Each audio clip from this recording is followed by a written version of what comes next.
don't plot every day in LA. Gotta watch the way that I move. Same checkers, nigga, peep how I do. Bitch trippin' and I'm chucking the dudes. Fly niggas only fuck with me and the crew. If I'm sliding, then they sliding in too. Bottle poppin', rain the hundreds involved. Quit trippin' if the hoe wanna choke. Been a factor, ain't got nothing. That's right. What's up, Palm Tree? It's your boy Dylan, aka Jesus of SoundCloud, Black Tom Anderson. Your favorite rapper still owes me money. You're tuned into another episode of PALMCAST. If you haven't done so already, make sure you subscribe to the channel, like the video, comment below. Got a special guest in the house today. I'm really excited about this. Man, Warm Brew, OPM, real LA spitter in the house, a rapper's rapper, you know, an MC to the core with that dope melody representing the West Coast to the fullest.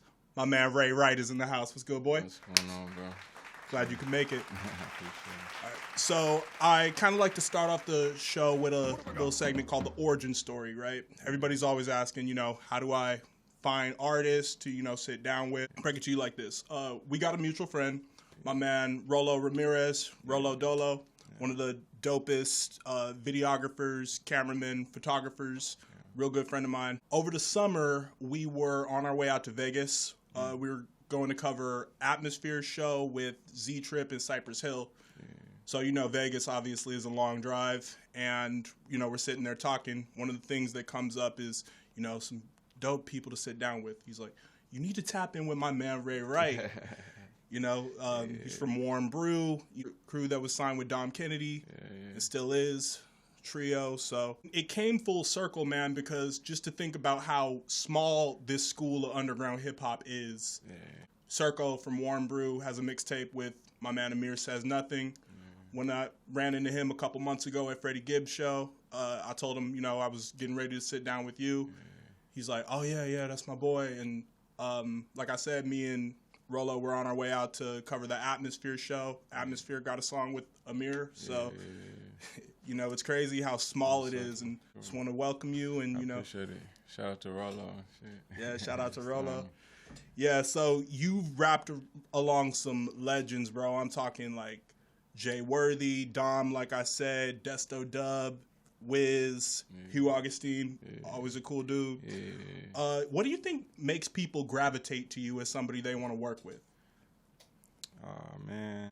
Honestly, I just try and keep it down to earth, bro. Like, you know what I'm saying? Like, you just be a real motherfucker, and then people really gravitate to that. But, I mean, a lot of those people was really my homies, like, before anything else. It was, like, before we, you know what I'm saying, started making songs or started doing stuff, or, like, before we jumped into some music stuff, it was like, let's, you know what I'm saying, let me see what you about. You know what I mean? I think anybody does that. It's kind of like a let me see if I'm, you know what I mean, in the same place, if this person is where I'm at mentally, you know what I'm saying? So I think with a lot of different people, you know, Hugh, I've been rocking with my brother Hugh since I started rapping, really. So, and then, you know, it just progressed with meeting people. The more you put out there, you just got to not be scared to put stuff out, and then people will come around and be like, hey, that was dope. You know what I mean? Not everybody going to like everything you do, but at some point, people going to pop up on you. Dope. I feel it. Yeah, it really is all about being a good person, being approachable, and like you said, keeping it down to earth. Talk about how like Warm Brew formed. Now, y'all met like way back when you were like younger, teenagers in high school. I was looking at some pics on IG of some early shows you guys threw, and like, does it blow your mind to feel like, wow, you've accomplished that much, you know, as a group, and now you're starting this new chapter as a solo artist? Yeah, man. Honestly, I look back, I'm really proud of everything we did. You know what I mean? I think we did a lot of things that people were, you know, all of us come from don't normally get a chance to do. You know what I mean? Like, what we did is not regular, you know, to go on tour and to be touring with these people and doing different stuff like that, making songs with, you know, certain artists. So it's always, like you said, it's chapters in life. You know what I mean? Like, that was a lifetime for me. You know what I mean? That was literally, it felt, you know, that like a whole lifetime, one life. I lived that, you know what I mean? 10 years we was touring, making music. And I think it's just about, you know what I mean, figuring out how you're going to make that next jump and next step and what you're trying to do in life. But at the end of the day, I'm proud of everything I do with my group. You know what I'm saying? I think we really held it down for the city. And, you know, obviously on an underground level, we never had no big hits or nothing like that. But at the end of the day, it's still, you know what I'm saying, hundreds of thousands of people listening to Warm Brew every month, and I think that's you know what I'm saying, that leaves a mark. Yeah, that in itself is an accomplishment. And I've always just been a fan of like when dudes from groups go solo, and then also kind of seeing who they end up collaborating with from there. Yeah, it's just a growth process, you know what I'm saying? Like I'm a totally different person from when I was making all that music, you know what I'm saying? And in my mind state, I wouldn't say totally different. Obviously, I'm the same person, but just mentally, I'm thinking different. I got a son now. I got different things going on. I got a business, so I'm not thinking the same way I was thinking back then when I was just, making music with no worries and stuff like that. Right, man. Speaking of your son, bro, tell me how fatherhood has changed your music career and just your outlook on life overall. I mean, that's my greatest inspiration, you know what I'm saying? So at the end of the day, I'm trying to work to put my family in position, you know what I'm saying? I grew up with a father, so, I mean, there's a lot of things right now. Like, I just came from changing my spark plugs and my coils and my engine on my, you know what I mean? But no one ever taught me how to do that, and it was funny because I was asking around and, people was like, oh, I'll hook you up, I'll help you out, I'll do this, that. But then at the end of the day, like, everything was falling through, and it was you turn to yourself and you like, man, you got to handle this, bro. Just, like, go in that motherfucker and change the shit out. You know what I mean? Do what you got to do. So I think that's, like, really what I'm learning, and I'm excited to, like, teach my son shit like that because no one ever was like, hey, come here, we gonna do this. You know what I'm saying? And right. We gonna do that, and this is what you doing today, and I don't care if you complain about it. Like, them type of things I'm excited to do with my son because he got, he might not like it now, but later on down the road, he gonna be like, damn, my dad a real ass nigga for that. You know what I'm saying? Word, how old is he? He's 4 right now. Okay. Yeah, he just turned 4. Dope, man. Yeah. So going back to Warm Brew, how did you guys initially get the attention of Dom Kennedy in the OPM camp? Long story, you know what I'm saying? Warm Brew was under management for a long time. We had like the same management, and our manager, one of our managers, went to school with Don. He actually went to the same high school as me, so he's from Leimert and stuff, but went to Samo. I was born in Gardena. That's why, like, Rolo, and I got a lot of people in Gardena. That's how he, know me through some South Bay folks. And in my eyes, we was really the only motherfuckers, like, really making noise like that, like, in 2011, 2012, you know what I'm saying, 2013, like, as far as, like, a group, like, I didn't see no other groups, like, really doing it, someone introduced us to, introduced Dom to our music, and, he was like, okay, I'm vibing with it, and he came up to the studio and smoked with us and just chilled and shit, and we young and we all excited and shit, you know what I'm saying? So we thinking like maybe he gonna make a track with us. Nah, we gotta keep, you kind of like what's gonna happen. Didn't know whether to play it cool or like, you don't know what's because that fan shit will fuck you up sometimes. Oh, for sure, yeah. And especially with a motherfucker like Dom. Like, Dom a real ass nigga, so always been a realist. It's at the end of the day, you just gotta be you and be who you are. But he came through and everything was cool. We played him some music and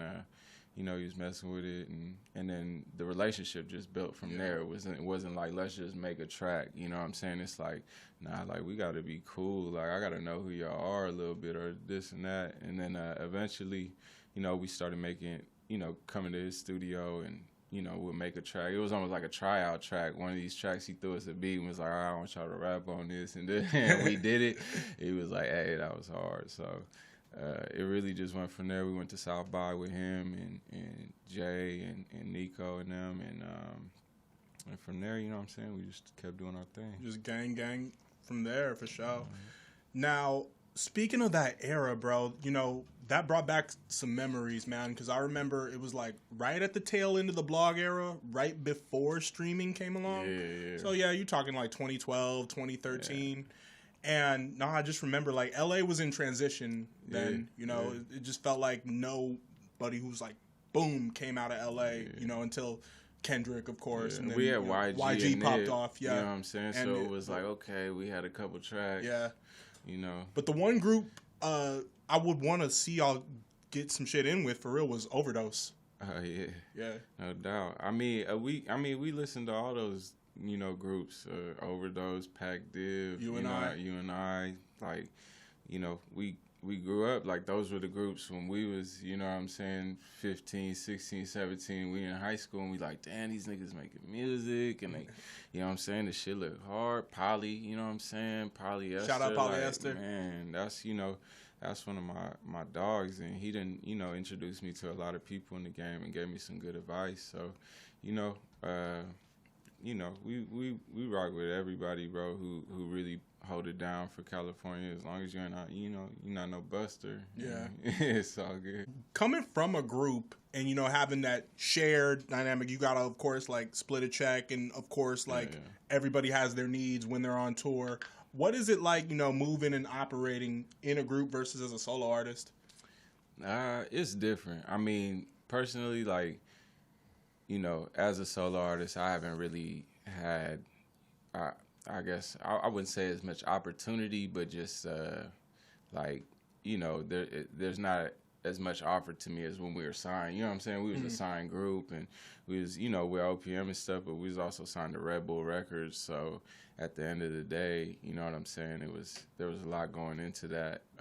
I think, you know what I'm saying, the main thing is just, like, you know, being able to do the shit yourself, you know what I'm saying? And at the end of the day, it's like, okay, like, these are my thoughts. And it does get hectic when it's a lot of people involved and a lot of people doing stuff. And not that I ever had problems making music with my group, you know what I mean? I just think when it comes down to, like, making something very creative, it can get to a point where it's like, man, you know what I'm saying? Like, you got to make sure you all really agree on what's going down, you know what I mean? And obviously, for the most part, you know, we did our thing with that, but, you know, there's always going to be them moments where you butt heads or this or that, you know what I'm saying? Dig it. So early on, man, tell me about your early days. You grew up in what part of LA? The South Bay area?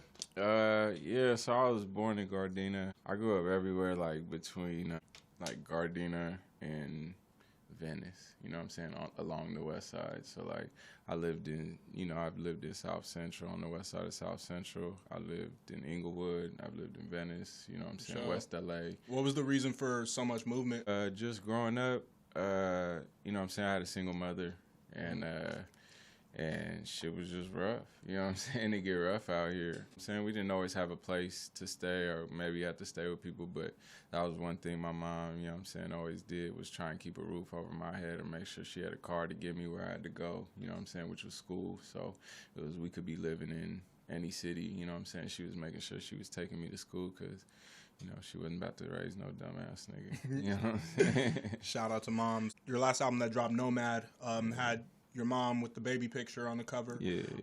You recently lost your mom, man, so I just wanted to extend my condolences. I appreciate it. I'm keep it real with you. It's actually been a minute, which is pretty crazy to think about, but it don't change it, you know what I'm saying? That pain is still the same and shit, you know what I'm saying? It's been about probably like 13 years now, you know what I'm saying? But I think that was a part of what pushed me to be the artist that I am. Is like, I didn't grow up with my dad, and then it's like I lost her right before I turned 18. So it was kind of like, there you go, nigga, like, use what she gave you, and that's what you got, you know what I'm saying? So for me, I feel like, you know, I'm making her proud, I'm doing my thing, but it's like, it's that point where it's like, okay, I got to take what she was doing for me and elevate it. I got to be this patriarch and do my thing and make sure that my son, you know what I'm saying? Because I was left with nothing when she went, you know what I'm saying? I didn't have nothing. It was like, okay, you got to, you know, a couple dollars. Yeah, so being, like, you know, on your own at such an early age and having to maneuver and be self-sufficient, you know, how did that play into the man you are today? And, like, did you ever get into a point where you got mixed up in some shit? Yeah, I mean, you know, my mom, she was a really good woman, you know, but at the end of the day, we live in L.A., and she also, you know, grew up around some street life and some things. There's just certain aspects of things you couldn't escape, and, you know, who my father was. It just shaped me, everything. Like, her leaving me at the young age, like, everything she taught me was just kind of, you know what I'm saying, preparing me for when that was going to happen is kind of how I feel like, you know what I'm saying? Because it's like, you never know, like, what's going to go down, you know what I'm saying? So, yeah, you never know, man. God works in mysterious ways, but, hey, man, I'm glad you know, pulled through it and you were able to, like, keep on pushing. Yeah, man. Like I said, I think it helps. You know, it helped me with my music. One thing too, though, is like my mom used to push for sports, for me to do sports, and I was really good at sports. I went to college to play sports. Nice. Where'd you go? University of San Diego. I played for like a year. I actually met up with my boy today, who I played with there. We had breakfast and stuff with my son. It was the first time meeting him, so that was pretty dope. But she always wanted me to play sports and things like that, and I did. And I think when she wasn't here, I just kind of was able to be like, okay, well, I want to be artistic and I want to do my, express myself creatively. And I think it just allowed me to just like verbalize how I was really feeling inside, after this big loss and all this shit going on, you know what I'm saying? So, yeah. I feel it. So let's talk about some early music influences, man. When I'm bumping you, I hear, touch of just, it's that soulfulness, and it's a certain West Coast soulfulness that, it's interesting to describe. I know Nelly was a big influence of yours, and then other interviews have talked about Nate Dogg. Definitely hear that too. Yeah. Bone Thugs and Harmony. Yeah, that's for sure. Who else? I've heard you shout out Mac Dre, rest in peace. And yeah, Mac Dre. Who else? I mean, obviously, like the whole NWA, Death Row. Trying to think, I always go blank as soon as somebody be like, "What's your biggest influences?" I'll be like, Once you name DJ Quick, it's you know what I mean. I remember growing up wanting to be DJ Quick. You feel me? So that was like, I used to grow my hair out long and like try and use my mom's straightener to like straighten my hair. And be like, sugar free. Who else, man? It's a lot of people out here. Like I told you, those old groups. I used to listen to a lot of Murs. Hell yeah! Shout out to Murs. Murs, yeah. It's the big homie. Yeah, man. We've done a couple of interviews with Murs, I think, before. What other influences, man? I mean, newer stuff. Nipsey and Kendrick, obviously. Just chilling with Dylan as always. So if you got to blurt it out, you can blurt it out. Yeah. One of my favorite songs of all time by Warm Brew is "Fuck You Mean." And, it took it a second to click, that was you on the hook. Because when my man Rolo was telling me all about you, I just had to circle back. I'm like, oh, damn, I love that song. I even made a Super Smash video to that shit, put it on YouTube. Yeah. So when you were working on that OPM Young Nation Volume 2, what was that like? It was dope, you know what I'm saying? Mm-hmm. Like, it was dope to have Don be like, yo, y'all gonna be on this, you know what I'm saying? I want y'all on this, It really it wasn't like the whole tape was like recorded at one time in like one studio or nothing like that. So like, he was doing his tracks and everybody doing their tracks, and I think it was just one of them things where it was like we was in the studio and we felt the pressure like, hey man, we gotta make some shit that like it's like undeniable. You gonna throw this on there. So I can't remember what studio, somewhere in Hollywood, but we was in there. Smooth made the beat, I'm pretty sure. As soon as we made it, we were like, yeah, this one, we gotta like, what I'm saying, throw it to the homie real quick, see if we could put that on. Exactly, man. That beat go crazy. Yeah. Everybody goes off like equally, and that hook you laid down was just perfection. So gotta give you props on that one. So the 3 Decades mini documentary. Tell me, what was it like creating that? Man, it was cool. I got to actually do that with Smooth's brother, Matt, who does videos and editing and stuff. And, you know what I'm saying? It was just, I think at that time it was like, all right, this is my first thing I'm about to put out by myself. Like, it really got to be, got to be some joints on here that people can mess with. And then at the same time, just like trying to, invite people into the world I grew up in, you know what I'm saying? And I think, growing up, I just had this, like, I looked at a lot, like, because I went to a certain school, I grew up in a certain area, that it was like, oh, he was that, and maybe I had a silver spoon or some shit. So it kind of just felt more like I got to let people know, like, really what I'm about, you know what I'm saying? And that, I come from, like, 3 decades of hard shit, you know what I'm saying? It really is, crazy, man, to think, when I was listening to you on the way down here, 3 decades, I'm turning 30 this October myself. Is there any advice you could give me, once I hit the big 3-0, like, how does it feel, or is it like, kind of the same thing, or what? I would just say don't like feel no different. Like, you still a young nigga, like, out here getting it. Hell yeah. You know what I'm saying? Like, it ain't no rules or no handbooks to this shit when you could, you know, come up and get your whatever you got going popping. So I'll just say, just stay focused, man, and just try and stay in shape. I've been working out lately. I'm like, yo, man, 30 different. You know what I'm saying? You got to actually keep your body in shape, your mind in shape, and, you know what I'm saying, make sure you just concentrate on those things a little bit more. Gotta stay in shape. You just rubbed it in and reminded me again. I missed the gym this morning. I was kind of high. Gotta stay in there. Gotta stay eating healthy. Same. Speaking of eating, man, what's Ray Wright's favorite thing to eat? Ooh. Or favorite spot to grab food at? Favorite spot? I don't know, man. That's a tough one, bro. You can't put that. Lately, it's been Samosa House. I've been on Samosa House. Samosa House. Okay. Yeah, What do they have over there? It's just like more kind of healthier, like curry, Indian food, samosas, and like, you know what I'm saying, cauliflower, different joints. Shout out to Samosa House. They better hook me up after this shit. I know they got some young niggas in there working. They be having tats and shit. They better hook it up. That's what I've been on lately. Yeah, I heard on a couple tracks you shout out Peruvian food. And I'm like, oh yeah, Mario's. This man has good taste. Mario's is fire over in Hollywood. Yeah. I mean, it used to be. You gotta go to Tambaloco on Beverly. Tambaloco. Okay. Smacks. I obviously got the shirt on, so what was it like locking in with my man Jay Worthy?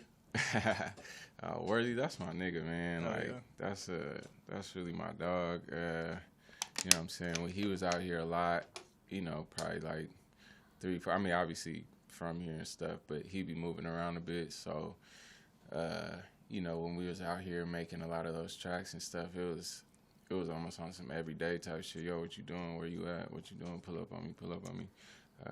You know, him and Perico. So, you know, we made those couple tracks. I made them tracks with Perico and Worthy, and then, you know, Worthy, you know, we did that video for 415s with Ma'am Loren. Yeah, an Alchemist. Yeah, and that was an Alchemist spot. So that was an Alchemist beat. You know what I'm saying? I met a lot of people over there. So, you know, forever grateful for my homies for putting me in positions like that. You know I'm always hearing new epic stories about what it's like to go to Alchemist's house. You know? Yeah. And like from Currency interviews, he said like he compared Alchemist to Dr. Robotnik from Sonic. Like how Robotnik's all his Dr. Eggman's machinery and stuff is like how Alchemist has all the vinyls. Yeah. You might go over there and see anything. You never know, man. Yeah. But is it like a you'll never know who you run into situation? pretty much, yeah. Like it's a who's who of like the rap game. You might meet, you know what I'm saying? It's everybody. You know who I've been bumping a lot lately, who I got hip to through Alchemist, actually. They brought him up in a Anthony Fantano interview, Pink Sifu. Okay, yeah. Very hard. Yeah, I heard it, bro. Like one of my homies messed with him, and I was like, he got a track with him and shit, and I was like, what's up with this dude? Like I heard a couple of his joints. He was like, yeah, he's really dope, bro. You should tap in. So Yeah. that's crazy. You're not the first one that mentioned him. No, I actually first heard Pink Seafood when he did a song with Seafood Sam from Long Beach. Yeah, he hard too. Yeah, Seafood tight. You know what I'm saying? Briss. Shout out to Huey Briss. I got a track coming out with him pretty soon. I'm getting that together right now. Cool. Going back to the influences, Ray, is there anything I'd be surprised to find out you listen to? Yeah, probably, to be honest. I mean, my mom listened to everything. I mean, from like Luther and, you know what I'm saying, TLC and all that stuff to Good old R&B. Yeah. Ace of Base. Nice. To Jimmy Buffett. Bro, I want to interview Ace of Base. That would be crazy. Yeah. That's all the sign. Hey, they was getting down. I remember listening to that type of shit. Don't turn around. I was like, man. I should go. Haven't touched on the Red Bull Records experience, bro.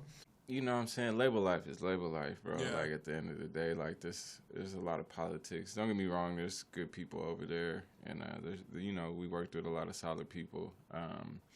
I just think, you know, they got to do their jobs, and we got to do our jobs. And the jobs got to mesh at the top, you know what I'm saying? And so, you know what I mean? I think it was a good experience. Like, it was, you know what I'm saying? We all got to see a lot of like what it's like to have, you know, a label behind you and this type of management and and at this point I'm just like, okay, these are the do's and don'ts. I ain't as excited to, you know what I'm saying, jump into a deal. Mm-hmm. You know what I mean? Artists don't really need deals so much anymore unless you're really, you know, like really, really moving the needle. Then it's like, all right, then it becomes like a real big, you know, a business venture. Like two people are going into business together, and which is what it was at the end of the day. But I think, you know, I think there's always like a little bit of a stigma when you sign a group, especially we were the first hip hop group signed to them. So really, I mean, unless somebody could name another hip hop group that had signed before us, but it was really like AWOL Nation, and they was doing a lot of the alternative shit. So, but you know, at the end of the day, I think we put it down for them. You know what I'm saying? We went out and did a lot of shows, and if you look back on them shows and you go to that footage, you know what I'm saying, we put it on the line every night, you know what I'm saying, no matter who we was performing in front of. And I think that's what like people really, really love us for at the end of the day. And with Warm Brew having such, you know, a West Coast sound, what was a city that you performed in that like surprised you? Like, oh, I didn't know they'd be this turned up for us. That's a good question. I think the first one, like when we first kind of hit the road and we went to Denver. Yeah, which is still like, I guess it's like Midwest-ish mountain. I don't know. I haven't been out there yet, but I've been told, you know, they got a West Coast flavor. Obviously, anywhere where weed's legal, you know, they're going to kind of bounce like us. Yeah, exactly. And so I felt like we went out there and like we didn't really know what to expect. It was cold as hell. Like we was like, okay, let's get in this venue, blah, blah, blah. And when we came out, everybody was just turned. It was like probably like 400 cap for the whole room. It was probably like 350 people in that bitch, and we was just going crazy. Like, I think that was like the most surprising. But at the end of the day, man, like good music is good music. I don't think it surprised me when like anybody felt what we was doing because they just felt that it was genuine. That's a good point. Like good music's good music no matter where it comes from. Yeah, exactly. But, you know, we have a sound. It's true. I'm from LA. He's from LA. We got to celebrate it. Sorry. You're right. So Warm Brew initially got its name from your homie Alex, like stealing any beer he could find for you guys and just like, here, just take it. Yeah, man. Yeah, man. Tell me a crazy story from one of them days. Honestly, bro, it's been a lot of drugs and alcohol since then, but I don't know. I couldn't really tell you. We just used to throw some crazy ass parties and just do some dumb ass shit. Just like driving in his whip and just like he had like a Subaru and we'd just like do donuts in the Subaru or like ghost ride the Subaru. Ghost ride the Subaru? Yeah, it was comedy. He was the only homie who had a car. So somebody should do like a prank of that, like the roof one day and shit. Yeah, somebody should do like a parody of that, like ghost ride the Subaru, make it like tell me when to go. Yeah, exactly. That would be look. Yeah, holla at us for a commercial. I just realized I've never even driven a Subaru before. Man, supposedly they're nice. True. No, wait, matter of fact, I test drive one, but whatever. You got your own thing, man, called Chess Company. Yeah, so sure. I really fuck with that whole meaning, you know, it's like you got to be strategic with it. It's chess, not checkers. So, like, speak on how that came to be and what that means to you. I started Chess & Co. It was during the pandemic. It was just at a point where, you know what I'm saying, I felt like I had to make like some type of step or some type of move to do something outside of music. And so I mainly, to be honest, I took influence from Nip. You know what I'm saying? He had, you know, it's like marathon. And for my thing, it was like, okay, obviously it's like it's a marathon, not a sprint. My thing's chess, not checkers. I just hadn't seen nobody do it or talk about it, and I felt like I needed to go for it. And so I actually had started with doing T-shirts and like doing stuff like that. But I just I wasn't like feeling it like that, you know what I'm saying? Like I wasn't feeling like going through the process and making tees. And obviously I like being creative and making shit like that, but for me it was just like different. I felt like I needed something more tangible and something that was going to last and something I could like hand down to my son, you know what I'm saying? So I just kind of sat back on it. I didn't make no teas or do nothing for a minute. I took like a trip end of last year, and I was drinking a lot of tea on the trip because I went to Europe, and they drink coffee over there, a lot of coffee in Paris. And everybody was like, you know, getting espressos and this and that, and I'm just drinking tea. And so kind of just a light bulb hit. And so I rebranded my whole thing, and so I started doing tea, changed it from clothing to, you know, food and beverage, and that's just like been my whole mission lately is just building up my tea brand. I already got my tea that I want to use, a specific type, you know what I'm saying, and putting my samples together. And so, you know, I had those ready pretty soon. I'm planning to drop something by like April, but it's just to push more of a, you know what I'm saying, the same thing, the healthy lifestyle, to get up and get it type thing. I like to smoke a lot of weed. It's called Herb by Chess & Co. Is what the tea is called. So I like to smoke a lot of weed, you know, but that don't stop me from being productive. I don't feel like it does. And so, you know, the main thing about it is like, you know what I'm saying, you smoke, you do your thing, you know, we all do these things that might be a little bit, you know, of a vice or unhealthy, but end of the day, man, try and get up, drink your tea, you know what I'm saying, get your little workout in, take a shower, clear your head, read a book, you know what I mean, and trying to just incorporate these things into life, even if it's just a little bit every day, like it's going to help you, because once you get out of school, we don't really do those things every day unless you like are you keeping up on it, you know what I'm saying, so it's just a way to remind ourselves and, you know what I'm saying, and just drink some good tea, man. That's amazing. You know, that healthy lifestyle aspect is, you know, something that I like seeing more and more artists do. Like Hugh's doing with Hugh's Hot Bowls and Larry June's whole thing. Exactly. So, yeah, it's cool to see you, you know, put forth into that whole movement. Exactly. Especially. I felt like tea was untouched, you know what I'm saying? I saw, you know, obviously Larry doing the orange juice and the different things like that. And the juice, you know, I got another homie that's doing juices. My boy Sham do juices out here, you know, and Hugh doing the hot bowls and, you know, pretty much catering. So at this point, I'm like, okay, like, what could I, you know, what do I bring to the table? You know what I'm saying? Like, all those things are good, but I ain't finna, like, come on the same thing as everybody else. So for me, it was just tea, man. It was just the obvious choice about it, and to, you know what I mean, try and help people, you know, make healthier decisions at the end of the day, and you know what I'm saying, that's it. It is really important to like maintain that healthy lifestyle, and I definitely, you know, want to get a case or a box when you drop those. Gotcha. Because, like, you know, I like to alternate my caffeine choices, you know, different days. Like, some days it's coffee. Like right now, energy drink, and then sometimes bring it back to tea. You know? Exactly, and tea that's caffeinated it's never really as strong as as coffee, caffeinated coffee. So and it's kind of like hard caffeine and soft caffeine. Exactly. Speaking of hard and soft substances, watch the Psychedelics video from Warm Brew. I gotta ask, man, what is a crazy experience you've had on psychedelics?